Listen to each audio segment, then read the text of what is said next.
Assalamualaikum warahmatullahi wabarakatuh.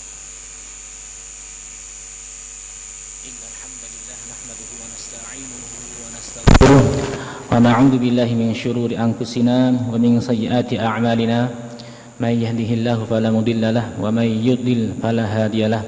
Asyhadu an la ilaha illallah wahdahu la syarika lahu wa asyhadu anna Muhammadan 'abduhu wa rasuluhu la nabiyya ba'dahu. Allahumma salli wa sallim ala sayyidina Muhammad wa ala alihi wa sahbihi wa man tabi'ahu dah, amma ba'du.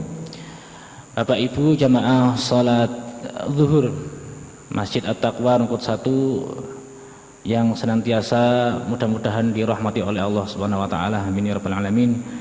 Alhamdulillah pada siang hari ini kita semuanya ditakdir oleh Allah dalam keadaan sehat walafiat sehingga bisa melaksanakan kewajiban. Yang pertama sebagai kepala keluarga atau yang menanggung keluarga sehingga kita bisa bekerja, mudah-mudahan senantiasa diberikan keberkahan kerja kita. Yang kedua kita melaksanakan sholat zuhur berjamaah dan mudah-mudahan diterima sholat kita, lebih-lebih puasa kita dan amal-amal yang kita laksanakan di bulan Ramadan, amin ya rabbal alamin. Pada kesempatan ini kita akan membahas tentang rukhsah bagi musafir, karena momennya adalah di akhir Ramadan. Kita sebagai orang Indonesia punya tradisi yaitu pulang kampung atau mudik, yang mana di antara kita mungkin ada yang bepergian itu masih dalam lokal ya, Surabaya Sidoarjo, ada mungkin yang lebih dari provinsi Jawa Timur ya.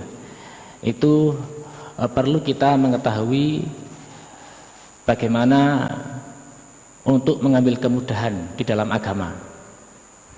Jadi ada satu kaidah usul fikih di antara 5 kaidah pokok usul fikih, yaitu kaidah-kaidah yang menjadi asal penetapan hukum fikih. Di antara 5 kaidah itu yang berbunyi al-masyaqqah tajlibut taisir ya. Kesulitan itu bisa menarik kemudahan. Ini diambil dari beberapa ayat Quran, yaitu wa ma ja'ala 'alaikum fid dini min haraj, dan tidaklah Allah menciptakan agama ini supaya kita repot, tidak. Jadi agama diciptakan untuk kita anut ajarannya supaya tambah gampang, bukan tambah repot. Kemudian ada yang kedua, yaitu inna ma'al usri yusra. Sesungguhnya beserta kesulitan ada kemudahan. Nah, ini berlaku dalam hukum juga dalam kondisi sosial ya. Nah, kadang-kadang Bapak Ibu, kita itu dengan alasan kehati-hatian itu memperketat agama, menyulitkan diri dengan agama, padahal ada kemudahannya. Gara-gara kenapa? Gara-gara gak mantep. Misalnya panjenengan pulang kampung besok ke arah Nganjuk misalnya, itu sekitar 2 jam ya, jaraknya jelas lebih dari 2 marhalah atau 80 kilo lebih. Tapi dengan alasan aku tak hati-hati aja, daripada aku jamak keliru, tak hati-hati, gak enak, gak seret. Nah, ini sebetulnya perasaan seperti ini harus segera dihilangkan, karena perkara rukhsah itu ada sebuah dalil yang menyatakan innallaha yuhibbu, sesungguhnya Allah itu suka antuk darukhsahu, suka diambil rukhsahnya. Allah itu suka, cinta kalau rukhsah dari Allah, kemudahan itu kita ambil. Sebagaimana dia benci maksiat kepadanya. Nah, ini dalil ya. Jadi kalau ada rukhsah dari Allah, itu dia lebih suka kalau kita ambil daripada kita nggak ambil. Di antaranya apa? Di antaranya misalnya seperti sholat yang kita kesulitan untuk berdiri, ya. Padahal sholat itu boleh dengan duduk, karena alasan syar'i kita sakit, maksa untuk berdiri, ya. Itu Allah nggak suka seperti itu, karena kelihatan berat gitu agama. Salawi seloro, maksa ngadeg, kayak kelihatan berat gitu agama, ya. Padahal boleh duduk. Nah, termasuk diantaranya ketika kita safar, ya, dengan jarak yang jauh, ya, dan jarang sekali turun karena kendaraan tidak dalam kendali kita, misalnya kereta api atau bis. Kemudian kita minta kepada supir itu untuk berhenti karena alasan sholat, padahal boleh qashar, bisa qashar di kapal laut misalnya, di pom bensin. Tapi Pak supir sekarang asar sholat, Pak supir sekarang maghrib sholat, segitu terus, ya. Itu akan menyulitkan misalnya. Nah, karena kita nggak tahu kemudahannya di mana. Nah, karena itu tidak perlu lagi kita merasa tidak mantap, karena sebetulnya kemudahan ini bisa dipelajari dan diamalkan dan tidak mengurangi pahala, sama sekali tidak mengurangi pahala. Maka dalam hal musafir ini ada satu rukhsah yang disebut dengan jama' dan yang lain adalah qashar. Dua hal ini adalah yang berbeda, dua hal ini berbeda. Jadi yang disebut dengan jama' itu adalah mengumpulkan dua sholat dalam satu waktu. Yang bisa dijamak adalah sholat-sholat tertentu, yaitu zuhur dengan asar, kemudian maghrib dengan isya. Subuh tidak bisa dijamak dengan sebelumnya. Subuh dijamak dengan isya tidak boleh, karena isya dengan subuh kan berjajar, ya, sejajar, berderet, tidak boleh. Kalau dengan zuhur kan masih jauh. Maka yang diperbolehkan jamak hanya zuhur asar dan maghrib isya. Mengumpulkan dua sholat menjadi satu waktu ini disebut dengan jama'. Kemudian yang kedua ada yang disebut dengan qashar, yaitu meringkas.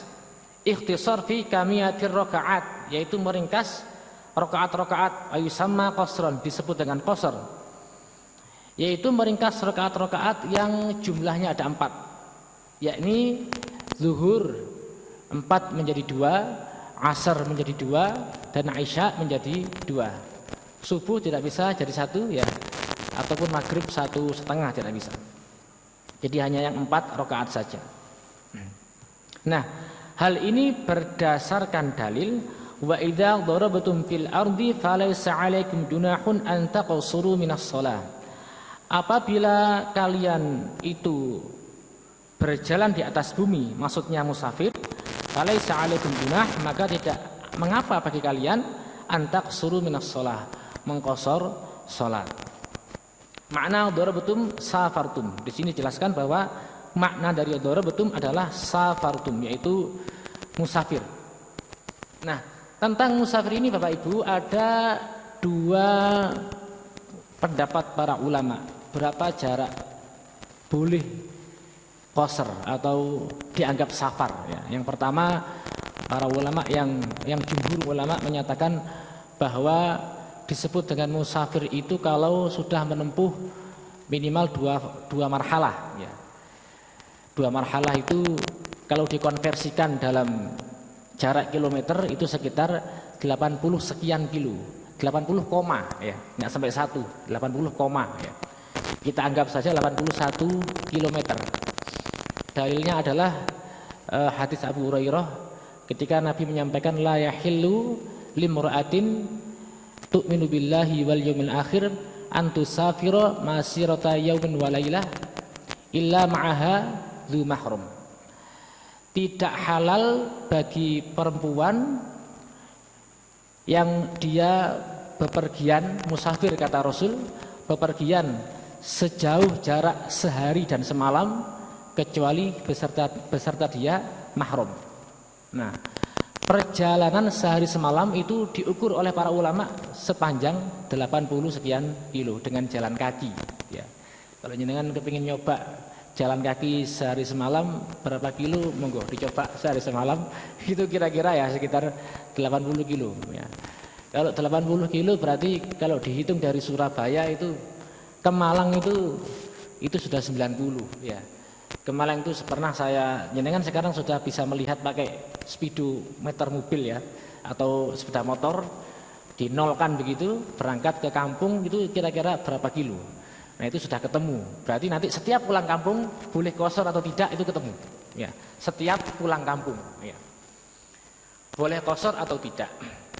Nah kalau misalnya tidak sampai jarak kosor maka hanya boleh jamak ya, hanya boleh jamak. Dua hal ini berbeda. Jadi pertama yang perlu kita pahami, berarti kita boleh mengambil dua rukhsah, bisa dijamak, bisa dikosor, atau bisa dijamak plus kosor. Jadi terserah mau milih jamak saja tanpa kosor, mau kosor saja tanpa jamak, atau digabung jamak dan kosor. Syaratnya yang pertama ayakuna safaruhu fi ghairi maksiyah. Yang pertama, tujuan bepergian kita bukan dalam rangka maksiat. Jadi dalam rangka yang mubah ya, dalam rangka misalnya silaturahim, itu malah sunnah, dianjurkan. Dalam rangka misalnya nyaur utang, ini malah wajib ya. Berbeda dengan kebalikannya, pergi dalam rangka lari dari hutang, ini nggak boleh kosor ya. Jadi ada penagih hutang terus kita minggat gitu, ya. Minggat dari kos-kosan, melarikan diri, ini tidak boleh ya. Kosor ya jamak nggak boleh ngambil rukhsah ya. Termasuk diantaranya tengkar dengan suami istri ya, minggat maksudnya ya, karena muri wong omah ya. Tidak boleh ngambil jamak dan kosor, karena minggat itu tidak boleh dengan orang tua dan lain sebagainya. Jadi bisa kita bedakan tujuan kita ya, tujuan bepergian dalam rangka apa, dan harus punya tempat untuk dituju. Syaratnya tidak boleh kita mengambil jamak atau kosor sementara ketika kita bepergian itu nggak tahu nanti kemana. Nah saya pokoknya pergi entah kemana gitu ya. Tidak bisa ya. Kemudian yang kedua, yakni melewati pagar dari negeri tempat dia bepergian, tempat dia mulai bepergian, melewati pagar atau peradaban ilam yakun laha sur, jika dia tidak ada pagarnya ya. Atau di sini disebut pagar itu batas ya, batas. Nah, ukuran seperti apakah negeri yang dimaksud dalam batasan kosor itu disebutkan oleh para ulama, yaitu ketika daerah tersebut punya satu keamanan ya, atau polisi kalau di Indonesia, yang kedua punya pasar, yang ketiga punya pengadilan.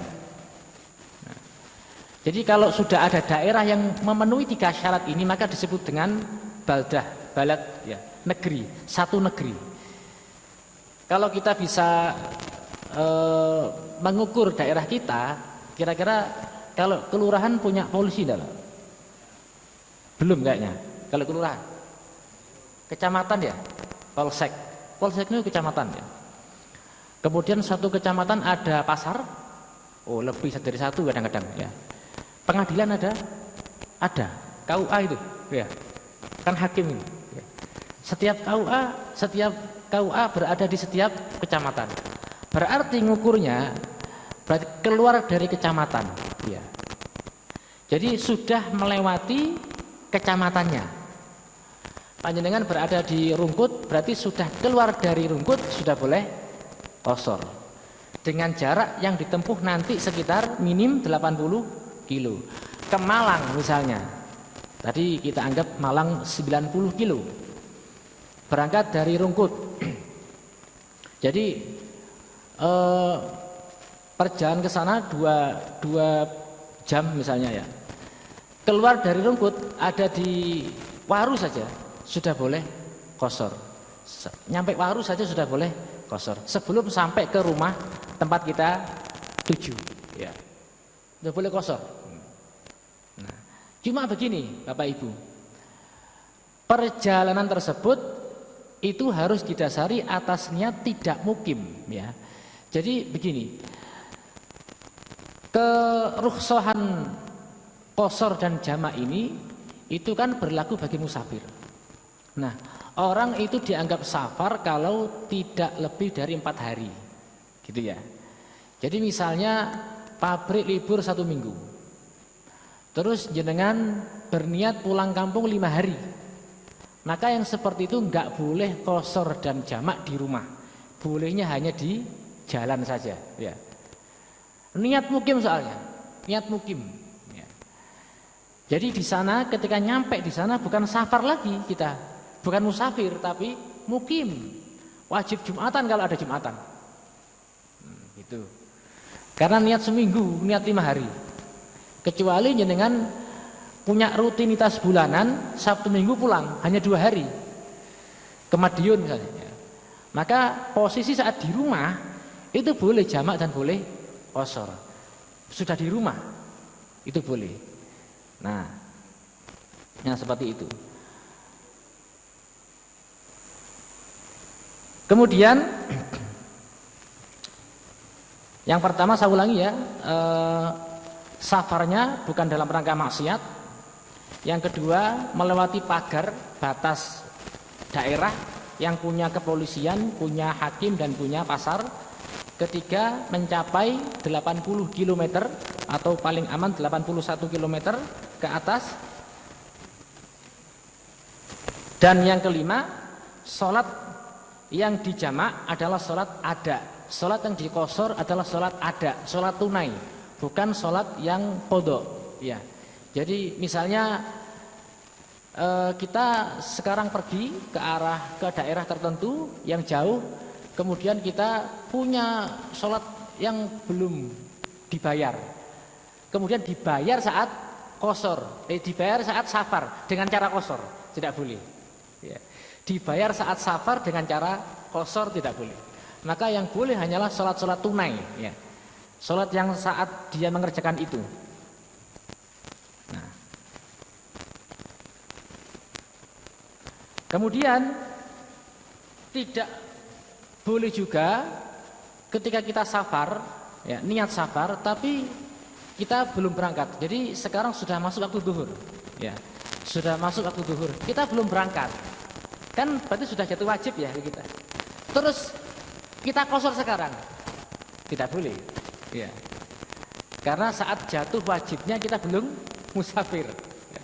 Saat jatuh wajib kita masih di rumah, maka belum bisa qashar.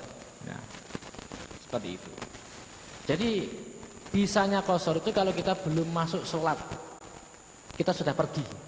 Nah gitu. Baik.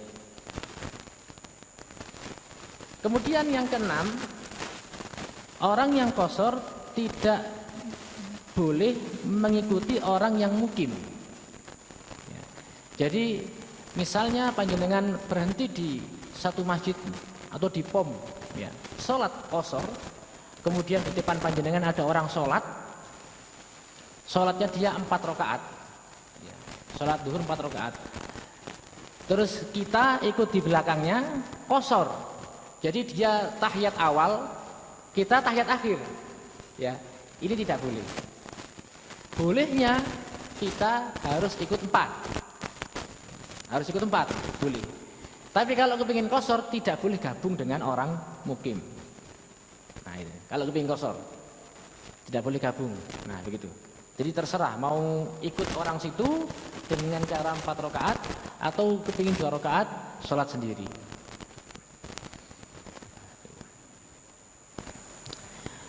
Kecuali kebalikannya, ya.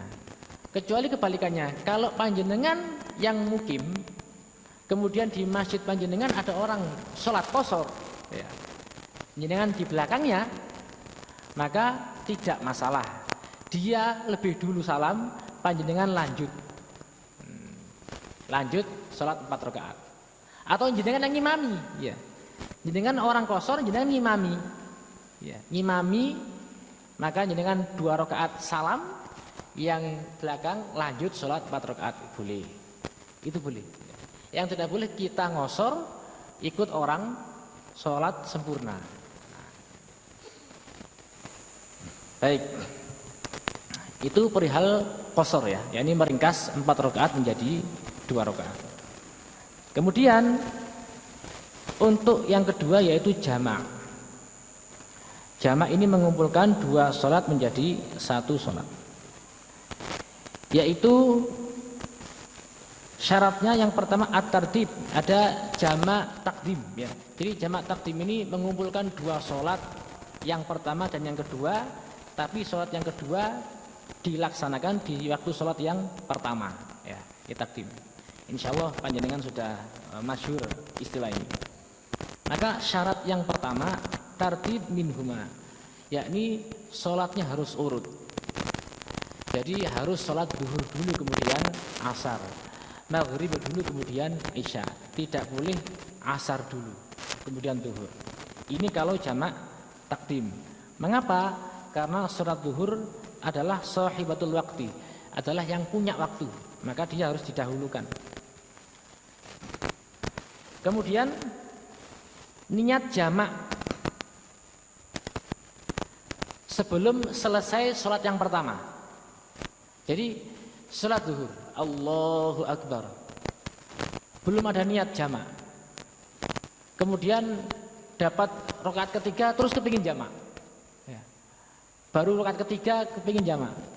Sebelum selesai salamnya sholat zuhur, itu boleh Pak. Jamaknya di tengah-tengah boleh. Baru niat jamak di tengah-tengah boleh. Asal belum selesai salam sholat zuhur. Cuma walakin yusanu antakuna an-niyatu ma'a takbiratul ihram biha. Yang sunnah jamak itu dilaksanakan niatnya ketika bersamaan dengan takbiratul ihram. Yang kedua, yang ketiga al-mualah bainahuma, yakni berurutan ya. Melaksanakannya tidak boleh dijeda. Jadi bahasa anak pondok itu nuli-nuli ya. Segera mungkin.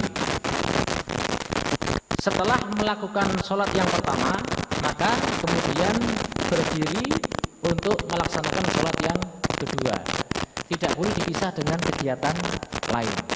Tidak perlu dipisah dengan sholat ba'diyah, tidak perlu ya, karena tidak ada dalam jamak ba'diyah. Qobliyah itu tidak perlu apalagi makan ya, minum ya, tidak perlu. Yang perlu qomat saja. Jadi mengumpulkan 2 sholat, yang pertama sholat zuhur, selesai salam, kemudian qomat, kemudian asar.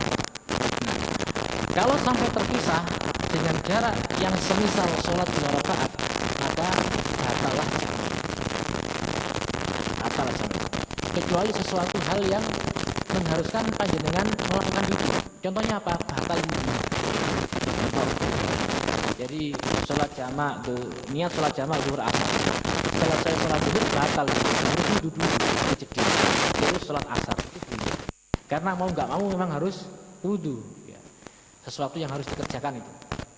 Tapi kalau ngobrol dulu, ngopi, makan roti, ya, maka itu membatalkan jamak. Nah, nggak boleh jamak sudah. Kemudian yang selanjutnya ayadu masafaruhu ila talafusi bitsaniya, yaitu masih dalam keadaan safar sampai sholat yang kedua.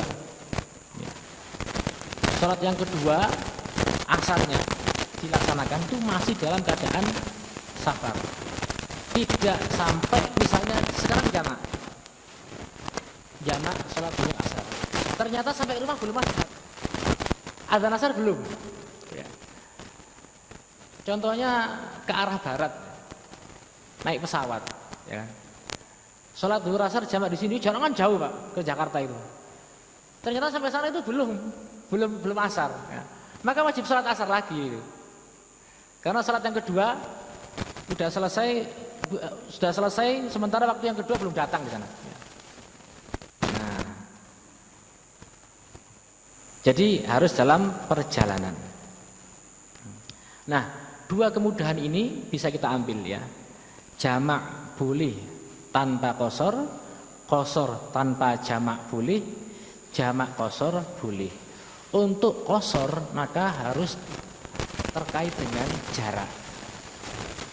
Karena qasar itu rukhsah untuk jarak atau orang yang bepergian. Tapi untuk jamak tidak. Ya. Jamak itu bisa dilaksanakan karena satu bepergian, yang kedua karena sakit yang membolehkan dia boleh sholat duduk, ya. Yang ketiga masyaqqah yang lain. Contohnya macet, ya. Macet itu meskipun jaraknya dekat, tapi kalau nanti mudik macet sampai 2 jam 3 jam sehingga mengharuskan sholat kita terlewat. Misalnya dengan kejebak macet mulai jam 11 dulu sampai kemudian baru terurai itu jam 3. Kapan sholat dulunya? Enggak bisa. Ditinggal di tengah jalan mobil enggak mungkin. Tambah macet, masuk berita nanti. Ya. Ada orang meninggalkan mobil di tengah jalan gara-gara takutnya sholat. Ini akan jadi terkenal dengan masuk berita. Ini enggak mungkin. Ya. Maka seperti itu jamak boleh tanpa qasar. Atau yang paling masyhur, yang paling sudah sering kita temui itu adalah ketika dengan mantu perempuan atau laki-laki yang dirias 2 jam 3 jam, ya, riasnya itu mulai subuh sampai jam 7 baru selesai, sehingga kemudian nanti kalau pas ketepaan maghrib dan isya menjelang maghrib ganti baju ya, rias lagi, rias ulang. Nah ini kalau misalnya menjelang maghrib tidak punya wudhu terus dirias, atau punya wudhu terus batal, terus sudah kadang dirias 2 jam 3 jam, sholat maghrib masuk, waktu maghrib masuk, kalau mau wudhu wah rias lagi 3 jam ya. Ini kan repot ya. Yang seperti ini Bapak Ibu itu boleh jamak, boleh jamak. Lupa Ustadz kok boleh? Iya, karena nikah pun juga, nikah itu kan juga syariat. Jadi tidak apa-apa kita itu mengambil rukhsah untuk syariat yang lain. Karena nikah itu, karena nikah yang dengan riasan yang seperti itu sudah maklum, orang-orang itu menyatakan repot kalau sampai dia itu kemudian kena air rias lagi. Itu disebut masyaqqah ya, repot. Kalau sampai kemudian kena air rias lagi 2 jam itu akan merepotkan. Maka itu boleh dijamak tanpa qasar, ya, jamak saja. Jadi tenang saja, panjenengan yang punya adik dikasih tahu, rias saja. Kadang-kadang ada orang yang nggak usah dirias nanti susah wudhu, terutama laki-laki ya. Akhirnya pas putu dengan perempuannya itu beda jauh. Yang perempuannya bening ya, yang laki-lakinya keringetan gilap, karena dia nggak mau dirias ya. Padahal tidak apa-apa ya. Wong nggak meninggalkan sholat kok. Yang salah itu kalau nggak sholat ya. Kan ini hanya mengumpulkan jadi satu waktu. Tidak perlu dicelatu orang kayak gitu ya. Wong boleh. Itu sudah dibahas oleh para ulama, boleh. Karena itu sudah menjadi adat ya. Dan adatnya nggak haram. Masuk riasan haram ya. Nah, jadi itu kemudahan-kemudahan yang ada di sekitar kita. Termasuk misalnya panjenengan umroh. Jadi umroh ya. Ada rukhsah tidak nemu air, boleh rukhsah menggunakan tayamum. Ya. Tapi beberapa orang yang kami amati ketika mereka melakukan sholat tayamum di atas pesawat saat umroh itu kemudian tidak mengulangi. Padahal sejarah Nabi itu ketika kita sholat pakai tayamum dan posisi duduk ya di atas kendaraan, terus kendaraannya menghadap kemana-mana ya, kadang nggak ke kiblat, itu hanya boleh dilakukan kalau sholatnya sunnah. Tapi kalau sholatnya wajib tetap sholat, hanya saja di rumah ngulangi. Kenapa? Karena sholat wajib itu tetap harus menghadap kiblat, harus diulangi. Kalau kita di kereta api tidak mungkin wudhu misalnya, dan tidak mungkin menghadap kiblat, perjalanan Surabaya ke Jakarta 10 jam, Maka yang seperti itu sholat dihormatil waktu. Sholat menghormat waktu, boleh dilaksanakan. Untuk apa sholat dihormatil waktu ini? Untuk jagani, Bapak Ibu, jagani seumpama kita nggak tahu umur ya, kemudian kita ada meninggalnya di tengah perjalanan, kita tidak punya utang sholat. Meskipun di pesawat, meskipun harus ngulangi nanti turun di hotel harus ngulangi sholat lagi, tapi di pesawat seandainya tidak boleh pakai air dan tidak ada debu ya, debu kursi itu tidak ada debu sama sekali, sholat tanpa bersuci, langsung sholat saja, li hurmatil waktu, tapi nanti ngulangi. Nah itu sudah dibahas oleh para ulama, boleh jagani. Misalnya ada kecelakaannya, kita wafat dalam keadaan tidak punya hutang sholat. Nah kemudian setelah membahas jamak dan qasar ini, kemudian kita ambil dua-duanya ya. Boleh, jadi dijamak sekaligus di qasar, itu boleh. Jadi sholat zuhur asar dilaksanakan di waktu zuhur dengan mendahulukan zuhur 2 rakaat, salam 2 rakaat. Atau maghrib isya, maghribnya tetap 3, kemudian isyanya 2 rakaat, salam. Itu kemudahan yang bisa kita ambil saat kita mudik nanti. Kalau mudiknya di atas 4 hari, jangan lupa tidak boleh jamak qasar di rumah, hanya boleh di jalan. Kalau mudiknya pindah-pindah ya, 3 hari di rumahnya mertua, pindah lagi 3 hari di rumahnya orang tua, pindah ke Pak D 3 hari, nggak sampai 4 hari, qasar jamak terus boleh. Atau jenengan profesinya supir misalnya, setiap hari keluar kota yang jaraknya jauh, jamak qasar tiap hari boleh, tidak apa-apa. Oh nggak mukim kok, nggak pernah mukim. Jadi mukim itu tidak ditentukan oleh KTP ya, tapi kita sudah menetap di situ 4 hari, maka secara syariat dianggap mukim dan dianggap wajib Jumatan. Kalau misalnya musafir, misalnya nyampe rumah kok Jumat ya, berangkat Kamis malam nyampe rumah Jumat, itu kita kalaupun mau Jumatan tidak dianggap sebagai penghitung 40 orang ya. Jadi kalau misalnya kita sebetulnya nggak wajib Jumatan itu, sholat zuhur tidak apa-apa. Tapi kalau mau Jumatan, maka orang yang musafir itu nggak dianggap sebagai penggenap dari 40 jumlah orang ya jamaah yang Jumatan. Wis figuran aja, sebagai figuran aja. Karena yang ditulis 40 itu yang mukim. Yang mukim. Nah seperti itu. Baik, kira-kira cukup ya. Kira-kira dari sini ada yang ingin ditanyakan Bapak Ibu?